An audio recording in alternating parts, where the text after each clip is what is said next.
ప్రత్యేకంగా గుర్తుపెట్టుకునేవారు జాగ్రత్తగా గుర్తుపెట్టుకోవాలని మీకు మనవి చేస్తున్నాను. విలువైన వాక్యాన్ని ప్రత్యేకంగా మీరు మీ యొక్క హృదయాల్లో భద్రపరచుకోవాలని మీకు మనవి చేస్తున్నాను. నా ప్రియ సహోదరి సహోదరులు, ఈరోజు మనం ధ్యానం చేస్తున్న వాక్యం ఏంటంటే ఈరోజు మనం ధ్యానం చేస్తున్న అంశం దేవుడిచ్చే బహుమానాల గురించి మనం ధ్యానం చేద్దాం. ఈరోజు మనం ధ్యానం చేస్తున్న అంశం దేవుడిచ్చే బహుమానాలు, ద గిఫ్ట్స్ ఆఫ్ గాడ్ అనే విషయాల గురించి మనం ప్రత్యేకంగా ధ్యానం చేద్దాం. వాస్తవంగా దేవుడు బహుమానాలు ఇస్తాడా, మనకు ఎలాంటి బహుమానాలు ఇస్తాడు అనే విషయాన్ని గురించి మనం ఆలోచన చేస్తే, బహుమానాలు అనేవి అందరికీ చాలా ఇష్టం. ఎవరైనా బహుమానం ఇస్తే చాలా సంతోషంగా మనం స్వీకరిస్తూ ఉంటాం. బహుమానం కోసం చాలామంది ఎదురు చూస్తూ ఉంటారు. ఎందుకంటే బహుమానం ఎప్పుడు కూడా మనల్ని ఏం చేస్తుంది, సర్ప్రైజ్ చేస్తూ ఉంటుంది.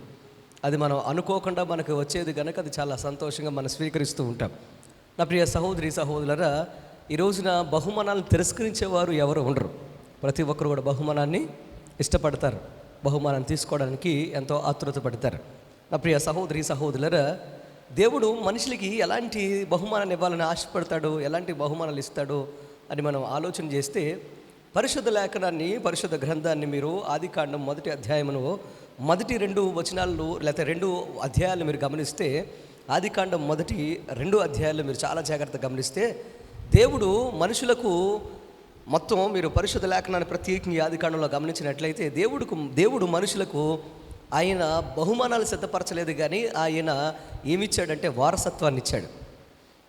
దేవుడు మనుషులకు ప్రతీది కూడా వారసత్వంగానే ఇచ్చాడు తప్ప ఏది కూడా గిఫ్ట్గా ఇవ్వలేదు, బహుమానంగా ఇవ్వలేదు. నా ప్రియ సహోదరి సహోదరులారా, ప్రతీది దేనికోసం సృష్టించబడిందంటే, దేవుని పోలికలో ఆయన రూపంలో సృష్టించబడిన మనిషి కోసమే. అంటే నీ కోసం, నా కోసం, మన కోసమే సమస్తం దేవుడు సృష్టించాడు. ప్రతీది ఆయన వారసత్వంగానే ఇచ్చాడు, కానీ దేన్ని కూడా ఆయన బహుమానంగా ఇవ్వలేదు. ఎలా ఇచ్చాడు? వారసత్వంగా ఇచ్చాడు. అనుభవించండి, ఏలుబడి చేయండి, మీరు వృద్ధి చెందండి, మీరు స్వాధీనపరుచుకోండి అన్నాడు తప్ప నేను బహుమానంగా ఇస్తానని మీకు ఎక్కడా చెప్పలేదు. ఎందుకంటే ఆయన సృష్టించినప్పుడు ఆయన పిల్లలకు వారసత్వంగా అనుగ్రహించాడు తప్ప ఏది బహుమానాలు ఏమీ చేయలేదు. ఎందుకంటే అన్నీ కూడా అది సంక్రమించే ఒక ఆస్తిగా, అంతస్తుగా ఆయన ఉంచాడు. కానీ వాక్యాన్ని మనం జాగ్రత్తగా గమనిస్తే, మనిషి చేసిన పాపం వలన లేదా ఆజ్ఞ అతిక్రమించడం వలన, ఆజ్ఞ అతిక్రమం పాపమైంది కనుక ఆ పాపం మనిషిని ఏం చేసింది తెలుసా? దేవుని కృపలో నుండి, దేవుని ఇంటిలో నుండి, దేవుడిచ్చిన అద్భుతమైన ఆ యొక్క వారసత్వంలోంచి బయటకు గెంటేసింది, నెట్టేసింది, లేకపోతే త్రోసేసింది. ఎప్పుడైతే దేవుని యొక్క కృపలో నుండి, దేవుని సన్నిధిలోంచి ఒక మనిషిని దేవుని యొక్క కృప దగ్గర నుండి లేకపోతే కృపలో నుంచి మనిషిని తోసేసిందో, అప్పుడు మనిషి తన జీవితంలో వారసత్వాన్ని కోల్పోయాడు. దేవుడు ఏదైతే ఉచితంగా లేకపోతే వారసత్వంగా ఆయన ఆస్తిని, అంతస్తును మనిషికి ఇచ్చాడో, అవన్నీ కూడా మనిషి కోల్పోయి కష్టార్జితంతో సంపాదించుకోవాల్సిన దౌర్భాగ్య స్థితి ఏర్పడింది. నా ప్రియ సహోదరి సహోదరులారా, దేవుని యొక్క సన్నిధిలో ఈ రోజున మనం ఏది కష్టపడినా ఆ కష్టపడిన దాంతో శారీరకంగా మనం అనుభవిస్తాం, కానీ దేవుడిచ్చే ప్రతీది కూడా మన జీవితంలో అనుభవించాల్సిన ప్రతీది కూడా మనం కష్టపడకుండా అనుభవించాల్సింది కోల్పోయామని మనం గుర్తుపెట్టుకోవాలి.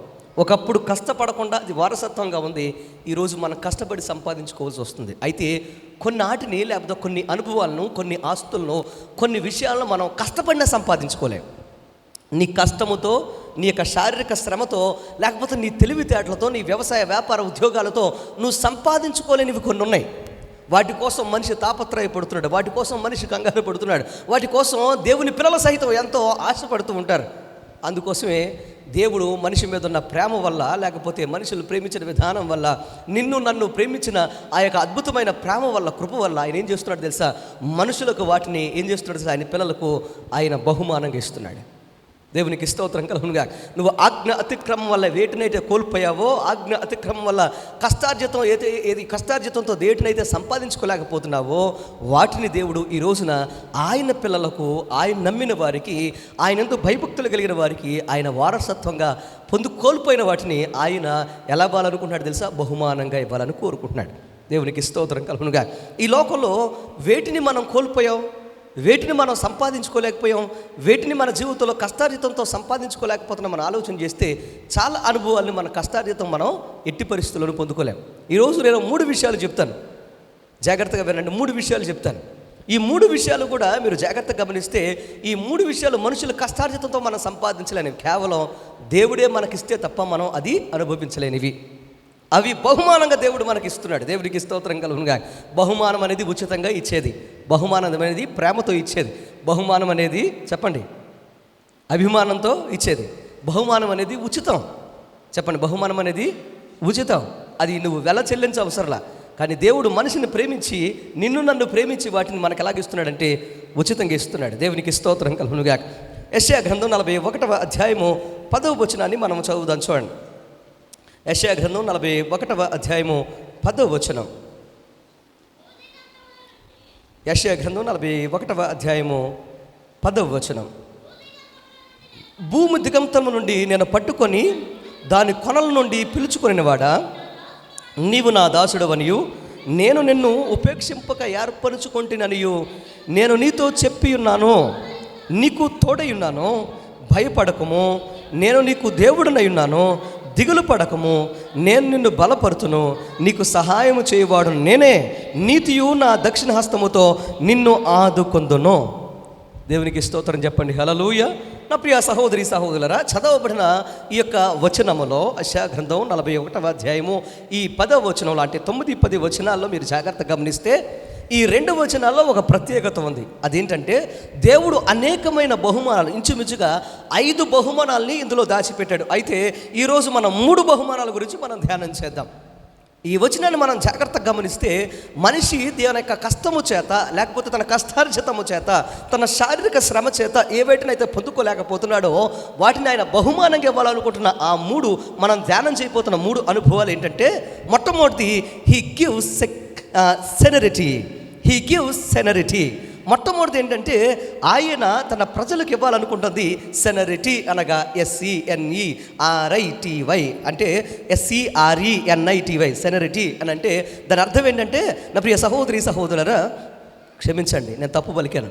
సెరెనిటీ అంటే, సెరెనిటీ అనే పదానికి అర్థం ఏంటంటే ప్రశాంతత. చెప్పండి నాతో కలిసి, ఏంటి? ప్రశాంతత. దేవుడు మనుషులకు ఇవ్వాలనుకుంటుంది ఏంటంటే ఆయన మొట్టమొదటిగా ప్రశాంతత ఇవ్వాలనుకుంటున్నాడు. ఏమివ్వాలనుకున్నాడు? ప్రశాంతత ఇవ్వాలనుకున్నాడు. నా ప్రియ సహోదరి సహోదరులారా, ఈ రోజున మనం ఎక్కడ చూసినా కానీ మనుషులకి ఏం కొదువుగా ఉందంటే ప్రశాంతత కొదువుగా ఉంది. శాంతి, సమాధానం అనేది మనుషుల జీవితంలో అది కొదువైపోతుంది. ఎందుకు అని మనం ఆలోచన చేస్తే, మనిషి జీవితంలో ఉన్న పోరాటంతో, లేకపోతే ఆరాటంతో కూడుకున్న పోరాటం వల్ల మనుషుల్లో ఏం కోల్పోతున్నారు తెలుసా? ప్రశాంతత కోల్పోతున్నారు. ఒకప్పుడు ఒక వ్యక్తి ఒక గ్రామానికో లేకపోతే ఒక ప్రాంతానికో పరిమితమై జీవించేసేవాళ్ళు. వారి జీవితంలో ఎక్కువ దూరం ప్రయాణం చేసేవాళ్ళు కాదు, అవసరం కూడా ఉండేది కాదు. ఆ ప్రాంతంలో లేకపోతే ఆ గ్రామంలో వారి జీవితం అంతా వెళ్ళిపోతూ ఉండేది. తక్కువ సమయం ప్రయాణం చేయడం, ఎక్కువ సమయం ఒక చోట ఉండడం వల్ల ఎక్కువ ఆశయం ఉండేవి కావు. వారిలాగా జీవించాలి, వీరులాగా జీవించాలి అనే ఒక ఆశ లేకుండా వారు ఉన్న చోట ఉన్నదాంతో సంతృప్తి పడుతూ ఉండేవారు. అందుకోసం ఒకప్పుడు ప్రజలకు ప్రశాంతత ఉండేది. ఇప్పుడు ఏమైందో తెలుసా? ఒక ప్రాంతం వారు ఇంకొక ప్రాంతానికి, ఇంకొక ప్రాంతం వారు ఇంకొక ప్రాంతానికి, ఒక దేశం వారు ఇంకొక దేశానికి, ఒక రాష్ట్రం వారు ఇంకొక రాష్ట్రానికి వారు ప్రయాణం చేయడం మొదలు పెట్టడం వల్ల ఏం జరిగింది తెలుసా? వారిలాగా బ్రతకాలి, వీరులాగా ఉండాలి, అది సంపాదించుకోవాలి, ఇది సంపాదించుకోవాలన్న కోరిక మనుషులు ఏమైపోయింది? పెరిగిపోయింది. ఉన్న వస్తువులేమో తక్కువ, లేకపోతే ఉన్న అవకాశాలు తక్కువ, ఉన్న ఉద్యోగాలు తక్కువ, ఉన్న వ్యవసాయ వ్యాపారం లేకపోతే అవకాశాలు తక్కువ, ఉన్న వాటిని అనుభవించాలనే ఆత్రుత పెరిగిపోవడం వల్ల, మనుషుల మధ్య పోటీ పెరిగిపోవడం వల్ల, నాకు నాది అనే తత్వం పెరిగిపోవడం వల్ల, నేను సంపాదించాలనే ఆలోచన పెరిగిపోవడం వల్ల ఏం జరిగింది తెలుసా? ఈ పోరాటంలో ప్రశాంతతను మనిషి కోల్పోవడం మొదలుపెట్టాడు. నా ప్రియ తమ్ముడు, చెల్లి, ప్రియ సహోదరి సహోదరుడా, ఎప్పుడైతే మన జీవితంలో ఇటువంటి స్థితిలోనికి వెళతామో మన జీవితంలో శాంతి సమాధానాన్ని కోల్పోతాం. ఎదుటివారు సంపాదించుకున్నారనే ఆతృత, నేను కోల్పోతున్నాను ఆతృత, లేకపోతే నేను సంపాదించలేకపోతున్న కంగారు మనల్ని ఏం చేస్తుంది తెలుసా? ప్రశాంతతలో నుండి లేకపోతే మనశ్శాంతి లేని స్థితిలోనికి మనల్ని నెట్టేస్తుంది. ప్రశాంతత లేకుండా మన జీవితంలో చేస్తుంది. నా ప్రియ సహోదరి సహోదరులారా, ఈ రోజున మనం ఎక్కడ చూసినా కానీ, ఏ కుటుంబాన్ని చూసినా, ఏ వ్యక్తిని చూసినా కానీ వారికి శాంతి ఉండట్లేదు, సమాధానం ఉండట్లేదు, ప్రశాంతత అనేది లేకుండా బ్రతుకుతున్నారు. నా ప్రియ సహోదరి సహోదరులారా, ఒక వ్యక్తికి ప్రశాంతత రావాలి, శాంతి సమాధానం రావాలంటే ఎలా కలుగుతుంది? ఎలా సాధ్యమవుతుంది? ఎలాగది అది మన జీవితంలో మనకు వీలవుతుంది అని మనం ఆలోచన చేస్తే, ఏ వ్యక్తి అయితే తన జీవితంలో కష్టార్జితంతో సంపాదించాలనే ఆలోచన కలిగిన వారు ఏం చేస్తారు తెలుసా? కంగారు పడుతూ ఉంటారు. వారి కష్టంతో వారు అనుకున్నది సాధించలేనప్పుడు వారు ప్రశాంతతను కోల్పోతూ ఉంటారు. అంటే ఈ లోకంలో మనకు ప్రశాంతత అనేది ఉండదేక? మన కష్టం మనకు అశాంతిని, అసమాధానాన్ని, కంగారును లేకపోతే బాధను మిగిలిస్తే మనకు ప్రశాంతత ఎక్కడ వస్తుంది? ఆలోచన చేయండి. ఏ డాక్టర్ దగ్గరికి వెళ్ళా కానీ టెన్షన్ పడకండి అంటారు. ఎక్కడికి వెళ్ళినా కానీ మీరు ఆలోచన చేయకండి అంటారు. ఎందుకంటే అంత బాగా మీరు కంగారు పడుతున్నారు అని అంటూ ఉంటారు. నా ప్రియ సహోదరి సహోదరులారా, మనకున్న సమస్యలు మనల్ని ఏం చేస్తూ ఉంటాయి చెప్పండి? కంగారు పడేటట్లుగా చేస్తాయి, ఆలోచించేటట్లుగా చేస్తాయి. ప్రతి మనిషి జీవితంలో ఉన్న బాధ ఇదే కదా. మరి మనకు ప్రశాంతత ఎక్కడ దొరుకుద్ది? ఏ డీమార్ట్కి వెళ్తానో, శ్రీమార్ట్కి వెళ్తానో, లేకపోతే మనం చూస్తున్న మోరుకు వెళితేనో, లేకపోతే పెద్ద పెద్ద సూపర్ మార్కెట్లు వెళుతూనే మనకు ప్రశాంతతను అమ్ముతారా ఈ లోకంలో ఎక్కడన్నా? చెప్పండి. సెరెనిటీ అనేది అమ్ముతారా? ఈ సెరెనిటీ అనేది మనకు దొరుకుతుందా? ఎక్కడా దొరకదు. ప్రశాంతత మార్కెట్లో దొరికేది కాదు. మరి ప్రశాంతత ఎక్కడి నుంచి వస్తుంది? ప్రశాంతత మనకు రావాలంటే పరిశుద్ధ లేఖనంలో ఒక అద్భుతమైన మాటను ప్రభువైన యేసుక్రీస్తు వారు మనకు అభయంగా చెప్పారు. యోహాను సువార్త 14వ అధ్యాయము 27వ వచనాన్ని చదువుదాం. చూడండి. యోహాను సువార్త 14వ అధ్యాయము 27వ వచనం. శాంతి మీకు అనుగ్రహించుచున్నాను, నా శాంతినే మీకు అనుగ్రహించుచున్నాను. శాంతి మీకు అనుగ్రహించ వెళ్ళుచున్నాను, నా శాంతినే మీకు అనుగ్రహించుచున్నాను. అందువల్ల లోకము ఇచ్చినట్లుగా మీకు ఇవ్వట్లేదు సుమా. ఏం చేస్తున్నాను తెలుసా? నా శాంతిని మీకు ఇస్తున్నాను గనుక మీ హృదయములను కలవరపడనివ్వకండి. దేవునికి స్తోత్రం చెప్పండి. హల్లెలూయా. మీ హృదయములను కలవరపడనివ్వకండి. ఎవరు చెప్తున్నారు ఈ అభయం? ఎవరు చెప్తున్నారు ఈ మాట? ప్రభు అయిన యేసుక్రీస్తు వారు చెప్తున్న మాట. నా శాంతినే మీకు అనుగ్రహించ వెళ్ళుచున్నాను, నేను నా శాంతిని మీకు ఇస్తున్నాను. అందువల్ల మీరు ఏం చేయండి అంటే, మీ హృదయములను మీరు ఏం చేయొద్దు చెప్పండి? కలవరపడనివ్వకండి. జాగ్రత్త వినండి. యేసయ్య ఇచ్చేది చెప్పారు, అలాగే నువ్వు చేయవలసింది కూడా చెప్పారు. మనము చేయవలసింది ఏంటంటే, ఆయన చెప్తున్న మాట, మీ హృదయములను కలవరపడనివ్వకండి. ఇది ఎవరి చేతుల్లో ఉంది చెప్పండి? ఇది ఎవరి చేతుల్లో ఉంది? మన చేతుల్లో ఉంది. ఇప్పుడు యేసయ్య అంటున్నారు, మీ హృదయాన్ని కలవరని పడనివ్వకుండా నీ హృదయాన్ని నా మీద ఉంచు. నీ హృదయాన్ని నా మీద లగ్నం చేయి. ఎప్పుడైతే నువ్వు యేసు మీద నీ హృదయాన్ని లగ్నం చేస్తావో, ఆయన చెప్తున్న మాట ఏంటి తెలుసా? నా శాంతిని మీకు అనుగ్రహిస్తాను. శాంతి, సమాధానం అనేది దేవుడిచ్చే బహుమానం. ప్రశాంతత అనేది చెప్పండి దేవుడిచ్చే బహుమానం. ఈరోజు నా ప్రియ తమ్ముడు, చిన్న ప్రియ సహోదరి సహోదరుడా, నీకు ప్రశాంతత ఇస్తేనే నువ్వు సుఖంగా సంతోషంగా బ్రతకగలుగుతావు. ఆ ప్రశాంతత నీకు రావాలంటే లోకము నీకు లోకము ఇవ్వలేదు. ఈ లోకములో ఉన్న ఏ వ్యవస్థ కూడా నీకు ప్రశాంతత ఇవ్వలేదు. ప్రశాంతత మన జీవితంలో ఏం చేస్తుంది తెలుసా? దేవునిలో ఎదిగేటట్లుగా, దేవుని కార్యాలు చూసేటట్లుగా, దేవుణ్ణి విశ్వసించేటట్లుగా చేస్తుంది. దేవునికి స్తోత్రం కలుగునుగా. ఈ రోజున చాలామందిలో నమ్మకం లేకపోతే దేవుని యొక్క వాక్యం పట్ల విశ్వాసం లేక ఏం జరుగుతుంది తెలుసా? దేవుడిచ్చే ప్రశాంతతను వారు కోల్పోతున్నారు. అలా కోల్పోవడం వల్ల జరిగే నష్టం ఏంటి తెలుసా? వారు దేవునికి దూరమై వారి జీవితంలో వారు అర్ధాయుషుతో ఈ లోకాన్ని విడిచిపెడుతున్నారు. నా ప్రియ సహోదరి సహోదరులారా, శాంతి సమాధానం వారిని చూస్తూ ఉన్నాం. అలా శాంతి సమాధానం లేని వారు ఏం చేస్తున్నారు తెలుసా? ఆత్మహత్యలు చేసుకుంటూ బ్రతకలేకపోతున్నామండి, మా వల్ల కావడం లేదండి, మాకు శాంతి సమాధానం లేదండి, ఈ లోకంలో నాకు ప్రశాంతత లేదు అనేవారిని అనేక మంది చూస్తున్నాం. ప్రశాంతత దేవుడు మనకిస్తే మనం అనుభవిస్తాం. అందుకోసమే యేసు ప్రభు చెప్పిన మాట ఎప్పుడు కూడా మనం ఏం చేయకూడదు చెప్పండి? మరిచిపోకూడదు. ఈ లోకంలో మనిషి యొక్క పాపం వల్ల కోల్పోయిన ఆ అద్భుతమైన దీవెనకరమైన ఆశీర్వాదం ఏంటో తెలుసా? ప్రశాంతత. ఏ ధేనులో ప్రశాంతత ఉంది, ఆయన రాజ్యంలో ప్రశాంతత ఉంది, ఆయన సన్నిధిలో ప్రశాంతత ఉంది, ఆయన దగ్గర శాంతి సమాధానం ఉంది. కానీ ఈ లోకంలో ఇవేవీ లేవు. ఇవన్నీ మనకు కావాలంటే మన జీవితంలో మరలా ఆయన సన్నిధిని మనం తిరిగి సంపాదించుకోగలగాలి. ఎప్పుడైతే సంపాదించుకుంటామో అప్పుడు ఏం చేస్తాడు? మనకు ప్రశాంతతను ఆయనే బహుమానంగా ఇస్తాడు. ఎవరైతే దేవుని యొక్క వాక్యాన్ని నమ్మి ప్రశాంతంగా ఉండడానికి, లేదా ఆ ప్రశాంతతను బహుమానం పొందుకోవడానికి సిద్ధపడతారో వారి జీవితంలో ఎలా ఉంటాయో తెలుసా? ఎన్ని కష్టాలు వచ్చినా, ఎన్ని నిందలు వచ్చినా, ఎన్ని అవమానాలు వచ్చినా, ఎన్ని భయంకరమైన పరిస్థితులు వచ్చినా కానీ వారు కదల్చపడకుండా ఉండగలుగుతారు. దేవునికి స్తోత్రం కలుగునుగా. ఒక గొప్ప భక్తుడు ఉన్నాడు, ఆయన పేరు ఫ్రాన్సిస్.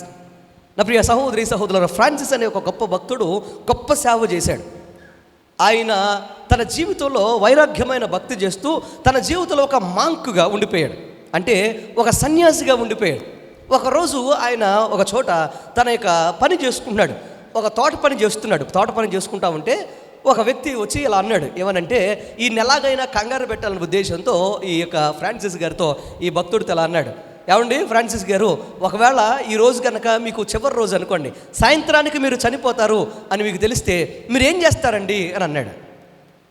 సాయంత్రానికి మీరు చనిపోతారని తెలిస్తే మీరు ఏం చేస్తారండి అనేటప్పటికీ అప్పుడు ఆ ఫ్రాన్సిస్ గారు ఏమన్నాడు తెలుసా, చక్కగా ఆ పని చేసుకుంటూ ఆయన వైపు చూసన్నాడు, సాయంత్రానిక ఏం చేస్తానా, ఏమీ లేదయ్యా, సాయంత్రానికి ఈ తోట పని ముగిస్తాను అని అన్నాడు.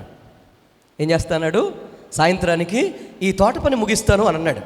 ఒక్కసారిగా కంగు తిన్నాడు. అదేంటి, చావు నీకు ఈరోజు ఖచ్చితంగా ఉంటుంది అని తెలిస్తే నువ్వు కంగారు పడిపోతావు అనుకుంటే ఎంతలా చెప్పగలుగుతున్నావు అని అనుకున్నాడు అడిగినవాడు. నా ప్రియ తమ్ముడు, చెల్లి, ప్రియ సహోదరి, సహోదరుడా, ఎందుకంత ప్రశాంతంగా అలాంటి జవాబు చెప్పగలిగాడని మనం ఆలోచన చేస్తే దేవుని నమ్మిన వారికి రేపు మీద ఎటువంటి కంగారు ఉండదు. దేవునికి స్తోత్రం కలుగునుగా. రేపటి గురించి చింతించొద్దన్నాడు నా ప్రభు. దేవునికి స్తోత్రం కలుగునుగా. రేపటి గురించి చింతపడకండి, మీ చింత యావత్తు నా మీద వేయండి, మీ బాధను మీ భారాన్ని మోయడానికే నేనున్నాను, ఈ లోకానికి వచ్చిందే దానికోసం, మీ చింతలన్నీ నా మీద వేయండి, నేనే ఆ భారాన్ని భరిస్తాను. ఎప్పుడైతే ఫ్రాన్సిస్ గారు ఆ మాట అన్నాడో ఒక్కసారిగా ఆశ్చర్యపోయాడు ఆ గొప్ప వ్యక్తి. ఒకరోజు ఈ ఫ్రాన్సిస్ గారి యొక్క విగ్రహం, ఈయన చనిపోయిన తర్వాత గొప్ప భక్తుడు, గొప్ప సేవ చేసిన గొప్ప భక్తుడు చనిపోయిన తర్వాత ఒక గొప్ప విగ్రహం పెట్టారు. విగ్రహం పెడితే ఆ విగ్రహం ముందు నుండి ఒకరోజు ఒకనొక సందర్భంలో నెపోలియన్ అనే ఒక గొప్ప వ్యక్తి వెళుతున్నాడు. నెపోలియన్ బోనాపార్టీ అనే ఒక గొప్ప వ్యక్తి ఉన్నాడు, చాలా బలమైన నాయకుడు. ఆ నాయకుడు ఆ ప్రాంతం కూడా తన సైన్యంతో వెళుతూ ఉంటే, ఆ నాయకుడు వెళుతూ ఉన్నప్పుడు ఎప్పుడైతే ఈ యొక్క ఫ్రాన్సిస్ గారి విగ్రహం చూశాడో అక్కడికి వచ్చేటప్పటికి వెంటనే ఆయన తన యొక్క తల మీద ఉన్న హ్యాట్ని తీసి, అంటే ఆ టోపీని తీసి చేత్తో పట్టుకొని, తన చేతుల్లో తన యొక్క కాళ్ళకున్న చెప్పులు తీసి చేత్తో పట్టుకొని మెల్లగా అక్కడ ముందు ఆ విగ్రహం ముందు నడవడం ప్రారంభించాడు. ఎప్పుడైతే ఆ విగ్రహం ముందు కాళ్ళకున్న చెప్పులు తీసేసి చేత్తో పట్టుకొని ఈ యొక్క తల మీద ఉన్న టోపీ తీసుకొని నడుస్తూ ఉన్నాడో ఆ యొక్క సైన్యము అలాగ అధికారులందరూ కూడా ఆశ్చర్యపోయి అదేంటి, ఒక సామాన్యమైన ఒక సేవ చేసిన లేకపోతే ఒక సన్యాసిని చూసి, ఆ సన్యాసి విగ్రహాన్ని చూసి, ఇంత గొప్ప నాయకుడు నువ్వు, ప్రపంచాన్ని గడగడలాడించావు, చాలా దేశాలని నెపోలియన్ అంటే గడగడలాడిపోయి అంత గొప్ప నాయకుడు నువ్వు, గొప్పగా పరిపాలించిన వ్యక్తివి, నువ్వేంటి ఆ సన్యాసిని చూసి నీ టోపీని తీసి పక్కన పెట్టి అలాగే నీ కాళ్ళు చేతున్న చెప్పులు చేత్తో పట్టుకొని నడుస్తున్నావేంటి, నీ కాళ్ళకున్న చెప్పులను తీసుకొని చేత్తో పట్టుకొని నడుస్తున్నావేంటి అని అడిగితే, ఒక సర్వసాధారణమైన సన్యాసికి ఎంత గౌరవాన్ని ఇస్తున్నావేంటి అని అడిగితే అప్పుడు ఏమన్నాడు తెలుసా, అందుకు నెపోలియన్ బోనాపార్టీ అన్నాడు, ఏమని తెలుసా, తుపాకులు పిరంగులు లేకుండా ఇతడు నాకంటే పెద్ద సామ్రాజ్యాన్ని పరిపాలించాడు, అందువల్ల నేను అలా చేస్తున్నానులే అని అన్నాడు. ఏమన్నాడు, తుపాకులు ఫిరంగులు లేకుండా, ఏ ఆయుధాలు లేకుండా నాకన్నా గొప్ప సామ్రాజ్యాన్ని పరిపాలించాడు ఈయన, అందుకోసమే ఇలా చేస్తున్నాను నేను అన్నాడు. ఎవరు ఈ ఫ్రాన్సిస్, ఎంత గొప్పవాడంటే ఆయన ఇటలీలో పుట్టి చాలా గొప్ప మంచి స్తోమత కలిగిన చాలా ఉన్నతమైన కుటుంబంలో పుట్టాడు.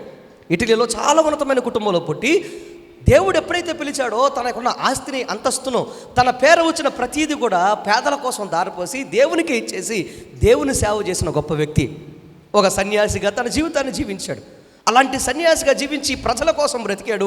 ప్రజల కోసం బ్రతికి అనేక మంది పాపంలో ఉన్న వారిని పరిశుద్ధుడైన యేసు వైపు నడిపాడు. దేవునికి స్తోత్రం కలుగునుగా. నశించిపోతున్న వారందరినీ కూడా దేవుని దగ్గర నడిపించాడు. అనేక మందికి సేవ చేశాడు, పేదలకు సేవ చేశాడు, నిరుత్సాహంలో ఉన్న వారికి సేవ చేశాడు, పడిపోయిన వారిని లేపాడు, అనేక కుటుంబాలను కట్టాడు. ఒక ఉన్నతమైన సేవ చేసి ప్రజల కోసమే జీవితాన్ని దారబోసిన ఒక గొప్ప వ్యక్తి. ఒకరోజు తన శిష్య గణంతో నడుచుకుంటూ వెళుతూ ఒక శిష్యుడితో అన్నాడు, రేపొద్దున మనం పరిచర్యకి వెళదాం, సువార్త ప్రకటించడానికి వెళదాం అని అన్నాడు. అంటే ఉదయమే ఆ యొక్క శిష్యుడు, ఈ ఫ్రాన్సిస్ గారి శిష్యుడు సిద్ధపడ్డాడు. అనుకున్న సమయానికి ఫ్రాన్సిస్ గారు కూడా వచ్చారు. ఇద్దరు కలిసి సువార్త కోసం బయలుదేరారు.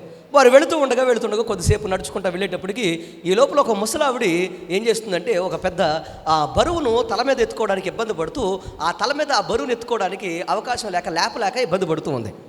ఎప్పుడైతే ఫ్రాన్సిస్ గారు చూశాడో పరిగెట్టుకుంటూ వెళ్ళి ఆ బరువును ఆయనే లేపి ఆ యొక్క వృద్ధురాలు తల మీద పెట్టాడు. ఆమె చాలా సంతోషంగా ఆయనకు కృతజ్ఞతలు చెప్తూ నడుచుకుంటూ వెళ్తా ఉంది. ఆ తర్వాత శిష్యుడిని తీసుకొని ముందుకు నడుచుకుంటూ వెళ్ళాడు. కొద్ది దూరం వెళ్ళేటప్పటికి ఒక వ్యక్తి చాలా ఇబ్బందికరమైన పరిస్థితుల్లో పని చేసుకున్నాడు. బాగా మాసిపోయిన బట్టలతో, బాగా నలిగిపోయిన వస్త్రాలతో, బాగా మురుకుపోయిన చేతులతో ఓ పని చేసుకున్నాడు.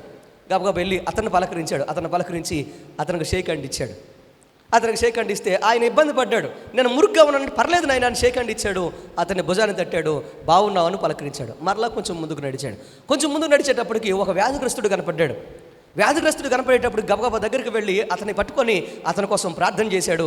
అతన్ని లేవనెత్తాడు. అతను లేవనెత్తి ముందుకు నడిచాడు. అలా కనపడిన వారంలా పలకరిస్తూ ముందుకు వెళ్తూ ఉంటే ఈ లోపల వాళ్ళు నడుస్తూ చాలా సమయం అయిపోయింది. చాలా సమయం అయిపోయేటప్పటికి ఈ శిష్యుడు కొంచెం కోపం వచ్చింది, కొంచెం బాధ అనిపించింది. సువార్తకు వెళదాం అన్నాడు మా గురువు గారు. ఏం చేస్తున్నాడు, సమయం అంతా కూడా ఈ రోడ్లలోనే గడిపేస్తున్నాడు, సువార్త చేయట్లేదని బాధతో అన్నాడు. ఆ శిష్యుడు గురువు గారిని చూసి, అయ్యా గురువుగారు, మనం సువార్తకు వెళదాం అన్నారు కదా, మనం సువార్త ప్రకటించుకుంటా, మీరు ఈ పనులు చేసుకుంటా, వీళ్ళ పలకరించుకుంటూ వాళ్ళ పలకరించుకుంటూ వెళుతున్నారు. ఇలా పలకరించుకుంటూ వెళితే మనం ఇంకెప్పుడు మనం సువార్త చేస్తాం, ఎప్పుడు సువార్త మొదలు పెడతాం అని అంటే, అప్పుడు ఆ గురువు గారు లేదా ఈ ఫ్రాన్సిస్ గారు అంటున్నాడు, ఏమని తెలుసా, అదేంటయ్యా మనం సువార్త ఎప్పటి నుంచో మొదలు పెట్టాంగా, చాలాసేపు అయిందిగా మనం సువార్త మొదలుపెట్టి, ఇంకా సువార్త మొదలు పెట్టలేదంటావేంటి అని అన్నాడు. ఆశ్చర్యపోయి, అదేంటండి మనం ఎప్పుడు సువార్త మొదలు పెట్టామంటే, నేను ఏ క్షణమైతే అందరినీ పలకరించుకుంటూ నేను సహాయం చేయడం మొదలుపెట్టానో అప్పుడే సువార్త మొదలైంది.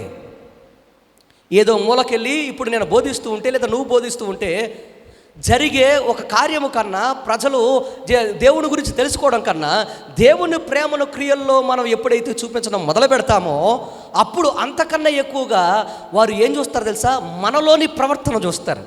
మన ప్రవర్తన ఇతరులకు సువార్తగా మారినప్పుడు, సువార్తగా వారు తెలుసుకున్నప్పుడు, అది మంచి వార్తగా వారు గ్రహించినప్పుడు వారు అంతకన్నా ఎక్కువగా, నువ్వు నోటితో చెప్పిన దానికన్నా ఎక్కువగా వారు దేవుని తెలుసుకుంటారయ్యా అని అన్నాడు. దేవునికి స్తోత్రం కలుగునుగా. అంటే ఆయన ఉద్దేశం ఏంటి? కొన్ని సందర్భాల్లో నువ్వు నోటితో చెప్పలేకపోవచ్చు, నీ ప్రేమతో పలకరించే పలకరింపు లేదా నువ్వు చేసే సహాయము, నువ్వు చూపించే ప్రేమ, దయ, కరుణ కొన్ని సందర్భాల్లో ఏం జరుగుతుందో తెలుసా, ఒక వ్యక్తి మార్పుకు దేవుని ప్రేమను గ్రహించడానికి కారణం అవుతుంది అని అన్నాడు. ఎంతమంది బెదిరించినా బెదరలేదు, ఎన్ని సవాళ్ళు ఉన్నా కంగారు పడలేదు.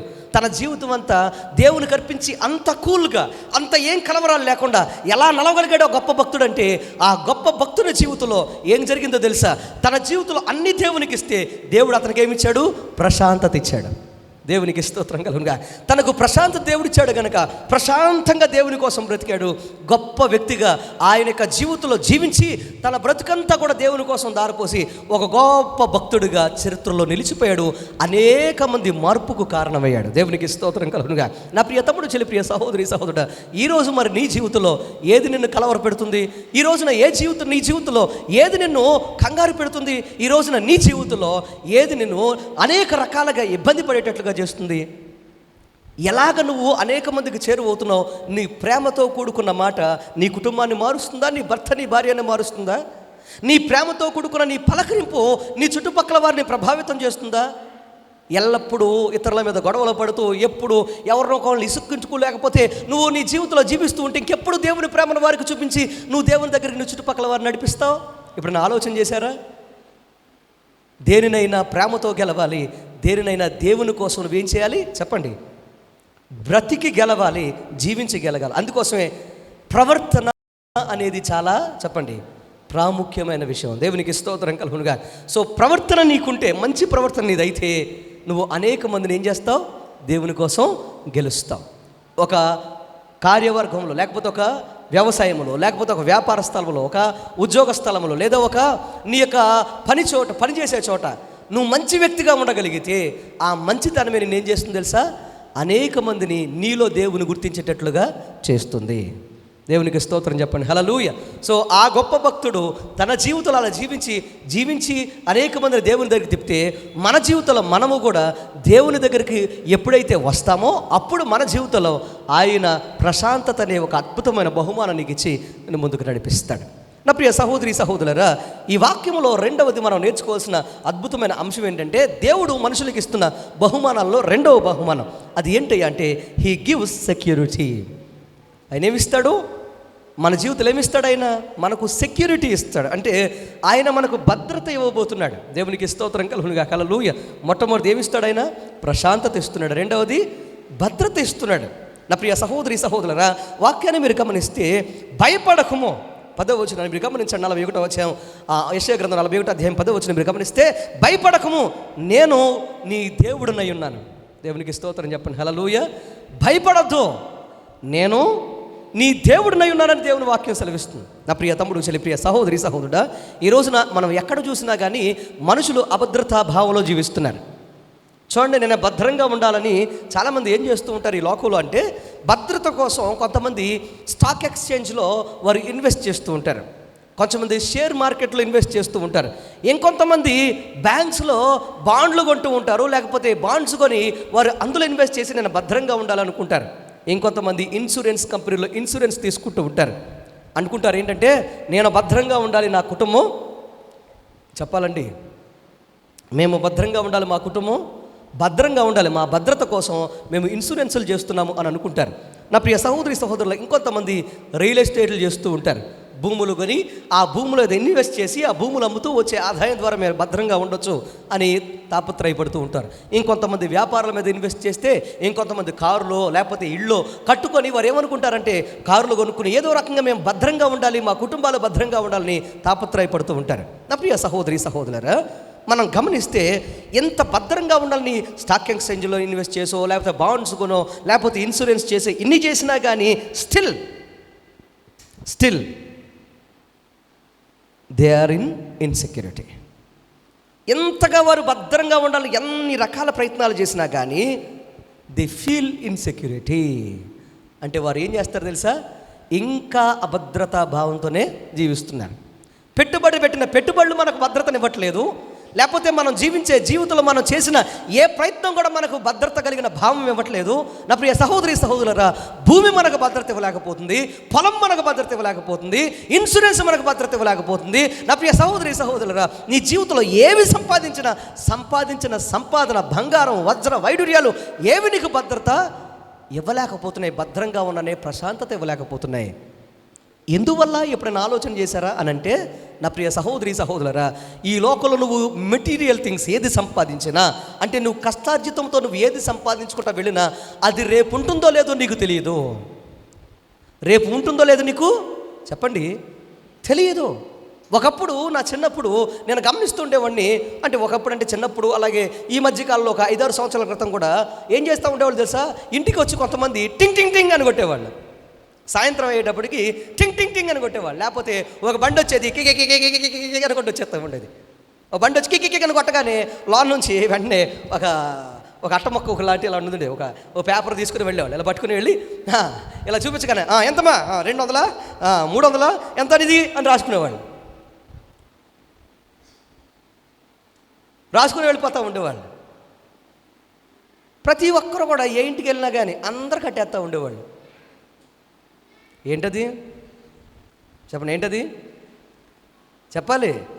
అగ్రిగోల్డ్, అభయ గోల్డ్, ఇంక జెమిని, ఈటీవీ, మా టీవీ ఏవి కట్టేవాళ్ళు కదా. ఏమైపోయినాయి అంటే, ఎందుకు కడుతున్నామంటే వాళ్ళు చెప్పేవాళ్ళు ఏంటి తెలుసా, భద్రత, మాకు కట్టండి, మీరు భద్రంగా ఉండండి. మనం భద్రంగానే ఉన్నాం, వాళ్ళే చెప్పండి, వాళ్ళే భద్రంగా లేరు ఈరోజు. అందుకోసమే అగ్రిగోల్డ్ బాధిత సంఘాలు రెడీ అయినాయి రోడ్లకి, మాకు న్యాయం చేయండి, మాకు న్యాయం చేయండి అని. ఏ సంస్థను నేను విమర్శించిన నా ఉద్దేశం కాదు.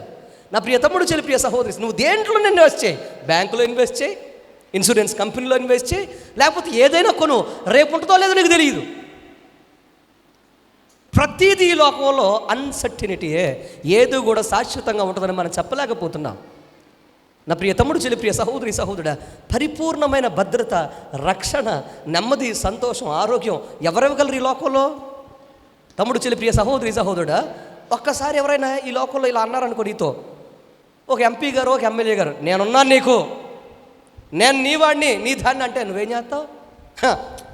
అంతే, ఒక్కసారి ఇలా దులుపుకొని కారు ముందు, కారు వెనకాల, బండి ముందు, బండి వెనకాల, ఏంటి ఎమ్మెల్యే, ఎంపీ, అంతేనా?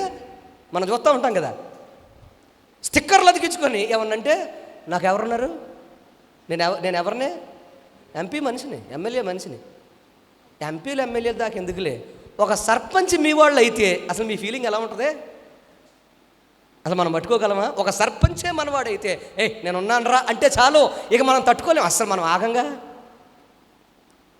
మీరు చూడండి, ఎవరైనా అలాంటి వాళ్ళు మీరు గమనిస్తూ ఉంటారు, సాక్షాత్తు భూమిని, భూమిలో ఉన్న చెప్పండి సర్వ సృష్టిని, భూమి మీద ఉన్న సర్వ సృష్టిని, ఆకాశ నక్షత్రాలను సృష్టించి, నా ప్రియ సహోదరి సహోదరులారా, ఇటువంటి దేశాలను సృష్టించి, ఆ దేశాల్లో ఉన్న మనుషులను సృష్టించి, ఆ మనుషులను కాపాడుతున్న ఆ గొప్ప దేవుడు, భయపడకు నేను నీకు తోడుగా ఉన్నానంటే మనమంతా కాలు రాగలేయాలి, అసలు మనమంతా విర్రవేగాలి.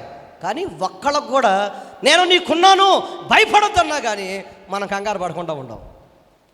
గజ గజ గజ గజ ఉడిగిపోతూనే ఉంటాం, భయపడిపోతూనే ఉంటాం, కంగారు పడుతూనే ఉంటాం. ఎందుకని అని అంటే వాక్యమైతే మనం చదువుతున్నాం కానీ, వాక్యాన్ని అయితే మనం వింటున్నాం కానీ, వాక్యాన్ని అయితే మనం ధ్యానం చేస్తున్నాం కానీ, ఆ వాక్యముతో మనం ఏమైలేము, కనెక్ట్ అయ్యలేము. ఆ వాక్యము మన జీవితంలో ఫలించట్లా, ఆ వాక్యము మన జీవితంలో ప్రభావం చూపించట్లా. ఎందుకో తెలుసా? ఆ వాక్యము మీద నీకు విశ్వాసం లేదు, నమ్మకం లేదు కనుక. పేరుకు మాత్రమే విశ్వాసులం మనం, పేరుకు మాత్రమే మనం చెప్పండి దేవుని పిల్లలం. కానీ భయపడకు నేను నీకు తోడుగా ఉన్నాను అని చెప్తున్న దేవుని యొక్క మాట, వాగ్దానం మాత్రం మన హృదయాల్లో ఫలించట్లా. అందుకోసమే మనకు అభద్రతా భావం. ఎప్పుడైనా అనిపించిందా? ఏదైనా కంగారు కలిగిన పరిస్థితులు వస్తూ ఉంటే కంగారు పడద్దు, దేవుడు మనకు భద్రత ఇస్తాడు అనే మాట నీ నోటి నుంచి వస్తుందా? నీ కుటుంబంలో కానీ, లేకపోతే నీ వ్యవసాయ వ్యాపార ఉద్యోగాల్లో కానీ ఏదైనా చిక్కులు కానీ, కంగారులు కానీ వస్తూ ఉంటే భయపడొద్దు, దేవుడు మనకున్నాడు, దేవుడు భద్రత ఇస్తాడు, కాపాడుతాడు అని నువ్వు చెప్పగలుగుతున్నావా? చెప్పలేకపోతున్నావు అని అంటే దాని అర్థం ఏంటి తెలుసా? దేవుని యొక్క భద్రత అనే అద్భుతమైన ఆశీర్వాదం నువ్వు అనుభవించలేకపోతున్నావు. ఎందుకు అనుభవించలేకపోతున్నావు అంటే నువ్వు పేరుకు మాత్రమే విశ్వాసిగా, పేరుకు మాత్రమే నువ్వు నమ్మకంగా ఉన్నావు, కానీ ఆ నమ్మకము నీలో, విశ్వాసం నీలో ఫలించట్లేదని దాని అర్థం. నా ప్రియ తమ్ముడు, చెల్లి, ప్రియ సహోదరి సహోదరులారా, ఈరోజు గనక మీ జీవితాల్లో మీరు గనక దేవుణ్ణి విశ్వసించి నమ్మితే ఖచ్చితంగా మీరు ఎలా ఉంటారు చెప్పండి? చెప్పండి, ఎలా ఉంటారు? భద్రంగా ఉంటారు. ఎన్ని కలవరాలు వచ్చినా మీరు ఏం కంగారు పడ్డు. ఫిలిప్పీలకు రాసిన పత్రిక 4:14 ఫిలిప్పీలకు రాసిన పత్రిక 4:19 మనం చదవగలిగితే చూడండి. కాగా దేవుడు తన ఐశ్వర్యము చొప్పున, ఫిలిప్పీలకు రాసిన పత్రిక 4:19 కాగా దేవుడు తన ఐశ్వర్యము చొప్పున క్రీస్తు యేసునంద మహిమలో మీ ప్రతి అవసరమును తీర్చును. దేవునికి స్తోత్రం కలుగునుగాక. హల్లెలూయా. ఎంత అద్భుతమైన విషయం చూడండి. కాగా దేవుడు తన ఐశ్వర్యము చొప్పున క్రీస్తు యేసునందున్న మహిమలో మీ ప్రతి అవసరము తీర్చును. ఎవరు చెప్తున్నారు ఈ మాట? చెప్పండి, ఎవరు చెప్తున్నారు ఈ మాట? ఎక్కడండి భద్రత? ఎక్కడండి రేపు పొద్దున్న ఎలా ఉంటుందండి మా జీవితాలు అని కంగారు పడుతున్న మీ బ్రతుకుల్లో, మీ కష్టముతో మీరు అనుకుంటున్నారు భద్రంగా ఉండాలని. దేవుడు అంటున్నాడు, మీ కష్టముతో మీరు భద్రంగా ఉండలేరు, కానీ మీ కష్టముతో ఏది మీరు భద్రంగా సంపాదించుకొని దాన్ని కాపాడుకోలేరు, కానీ నేనే మీకు ఇస్తాను. ఎలాగా? కాగా దేవుడు తన ఐశ్వర్యము చొప్పున క్రీస్తు యేసునందున్న మహిమలో మీ ప్రతి అవసరమును ఆయన తీర్చున. దేవునికి స్తోత్రం కలుగునుగా. ఎవరిలో? క్రీస్తు యేసునందున్న, చెప్పండి ఎందులో? మహిమలో. ఆయన ఏం చేస్తాడు? ప్రతి అవసరమును ఆయన తీరుస్తాడు. ఎలాగంటే దేవుడు తన ఐశ్వర్యము చొప్పున. దేవునికి స్తోత్రం కలుగునుగా. ఎవరి ఐశ్వర్యం అది? ఎవరి ఐశ్వర్యం? దేవుని ఐశ్వర్యం. దేవుని ఐశ్వర్యాన్ని లెక్కగట్టగలిగిన మనగాళ్ళు ఎవరైనా ఉన్నారా ఈ లోకంలో? దేవుని ఐశ్వర్యం ఇంత అని చెప్పగలిగిన, క్యాలిక్యులేట్ చేయగలిగిన వారి లోకంలో ఎవరైనా ఉన్నారా? దేవుని ఐశ్వర్యం ఎంత అనంటే ఈ భూమి ఉన్నదెంతో అంత. దేవుని ఐశ్వర్యం ఎంత అంటే సృష్టి ఎంత ఉందో అంత. దేవుని ఐశ్వర్యం ఎంత అనంటే నువ్వు నేను ఊహించలేనంత. దేవుని ఐశ్వర్యం ఎంత అనంటే నీవు నేను లెక్క కట్టలేనంత. దేవుని ఐశ్వర్యం ఎంత అంటే మనిషి ఊహకు అందనంత. దేవుని ఐశ్వర్యం ఎంత అంటే మనిషి యొక్క తలంపులకు లేకపోతే ఉద్దేశాలకు గ్రహింపు కలగలేనంత, గ్రహించలేనంత. నా ప్రియ సహోదరి సహోదరులారా, అటువంటి ఐశ్వర్యము చెప్పున, దేవుని ఐశ్వర్యము చెప్పున నిన్ను, నన్ను, మన అందరినీ ఆయన ఆశీర్వదించాలనుకుంటున్నాడు. దేవునికి స్తోత్రం కలుగునుగా. అటువంటి ఐశ్వర్యము చెప్పున నిన్ను ఆయన ఆశీర్వదిస్తున్నాడు. అటువంటి ఐశ్వర్యము చెప్పున దేవుడు నిన్ను దీవించబోతున్నాడు. అటువంటి ఐశ్వర్యము చెప్పున ఆయన నిన్ను కాపాడబోతున్నాడు. అటువంటి ఐశ్వర్యము చెప్పున ఆయన నిన్ను లేవనెత్తబోతున్నాడు. అటువంటి ఐశ్వర్యాన్ని ఈరోజు ఆయన నీకు ఇవ్వబోతున్నాడు. దేవునికి స్తోత్రం కలుగునుగాక. ఆయన ఇచ్చే ఐశ్వర్యము ఎవ్వరు కూడా ఏం చేయలేరు, చెప్పండి, ఇవ్వలేరు. ఆయన ఇచ్చే భద్రత కూడా చెప్పండి ఎవరు ఇవ్వలేరు. జాగ్రత్తగా వినండి నా ప్రియ సహోదరి సహోదరులారా. ఆయన నిన్ను కాపాడాలి అని అనుకుంటే మరణపు అంచుల్లోనికి వెళ్ళినా కానీ ఆయన నిన్నేం చేయగలడు? చక్కగా సజీవంగా తీసుకురాగలడు. ఆయన నిన్ను కాపాడాలి అని అనుకుంటే ఎన్ని రోగాలు నీ మీద కొట్టినా కానీ, ఎన్ని రకాలుగా నువ్వు కృంగిపోయి ఉన్నా కానీ ఆయన నిన్ను సజీవంగా ఉంచగలడు. అందుకోసం వాక్యం చెప్తున్నమాట, గాఢాంధకారపు లోయలో నేను సంచరించినా కానీ ఏ అపాయమునకు నేను భయపడను, నీ దుడ్డి కరియు నీ దండము నన్ను ఆదరించును. ఎలా జరుగుతుందంటే, ఎన్ని భయంకరమైన గాఢాంధకారపు లోయలు లాంటి పరిస్థితులైనా కానీ ఆయనే కాపాడాలనుకున్నాడు గనుక ఈ లోకంలో ఎంతమంది నాశనం చేయాలనుకున్నా ఎవ్వరికీ నువ్వు చిక్కకుండా ఆయనే నిన్ను కాపాడేస్తాడు. దేవునికి స్తోత్రం కలుగుగా. నా ప్రియ తమ్ముడు, చిన్న ప్రియ సహోదరి సహోదరులారా, అటువంటి భద్రత ఆయన ఇవ్వాలనుకుంటున్నాడు.